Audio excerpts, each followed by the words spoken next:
Gentlemen, huge round of applause for the steady hand on the wheel as stated by MD of Times Group, Vineet Jain हमारे साथ आज देश के रक्षा मंत्री हैं और इनके बारे में कहा जाता है कि कहीं भी कुछ भी हो जाए ये कूल रहते हैं, काम रहते हैं और कभी भी अपना जो इवन टेम्पर्ड इनका नेचर है वो नहीं खोते हैं।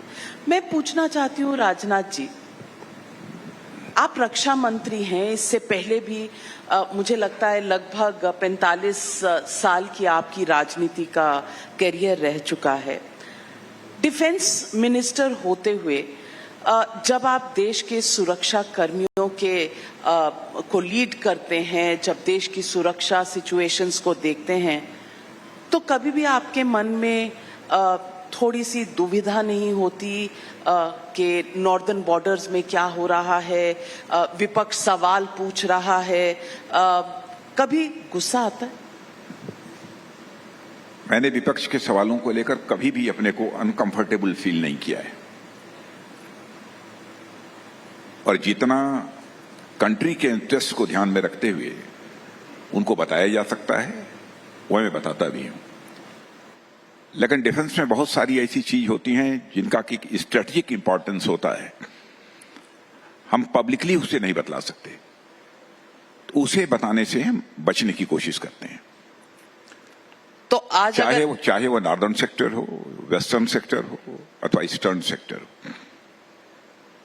तो आज अगर और मुझे अपनी सेना के जवानों को 5 वर्षों में बहुत ही नजदीक से देखने का मिला है।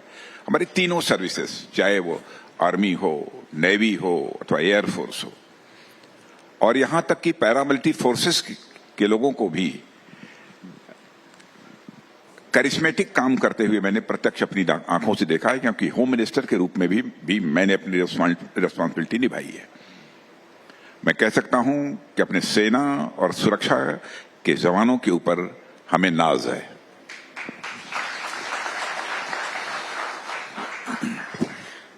आज अगर आपसे देश की जनता पूछे, और देश की जनता में शायद विपक्ष भी शामिल है, अगर ये पूछें कि हमारा देश, हमारे बॉर्डर महफूज हैं, हमारी तैयारी पूरी है, क्योंकि कई बार ये कटाक्ष भी होता है कि हमने अपनी जमीन चीन को दे दी, और राहुल गांधी ये सवाल अक्सर पूछा करते हैं, तो आप आज क्या जवाब देंगे?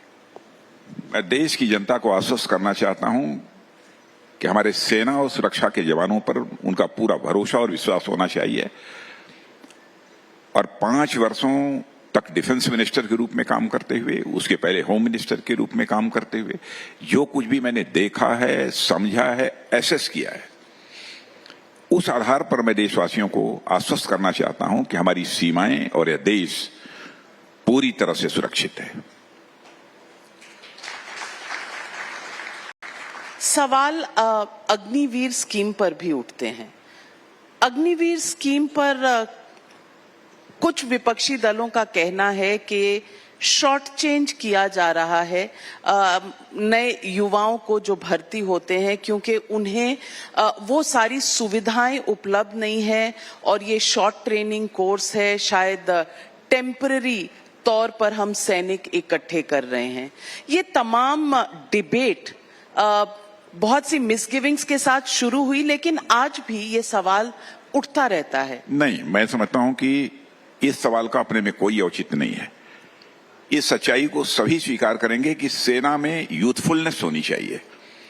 सामान्यतः एज 30, 35, 40, 45, 50 ये हमारे सेना के जवानों की रही है, लेकिन जब हमारे 18 साल और 20 साल के जवान जाएंगे वहां पर अग्निवीर के माध्यम से, तो मैं समझता हूं कि जोखिम उठाने का, रिस्क उठाने का जो एक जज्बा होता है जवानों के अंदर कहीं कुछ अधिक होता है, वो जज्बा भी उठाएंगे। वैसे हमारे जिनकी एज भी अधिक हो गई है, हमारे जवान पूरे जज्बे के साथ अपनी रिस्पॉन्सिबिलिटी का निर्वाह कर रहे हैं, इसमें कहीं दो राय नहीं है। लेकिन आज टेक्नोलॉजी का युग है, हमारे नौजवान टेक सेवी भी होने चाहिए, टेक्नोलॉजी के संबंध में भी उनको जानकारी होनी चाहिए। ऐसे नौजवानों की भर्ती हम अग्निवीर के माध्यम से कर रहे हैं। और उनके फ्यूचर के साथ भी हम किसी भी सूरत में खिलवाड़ नहीं होने देंगे, इस बात की पक्की गारंटी है।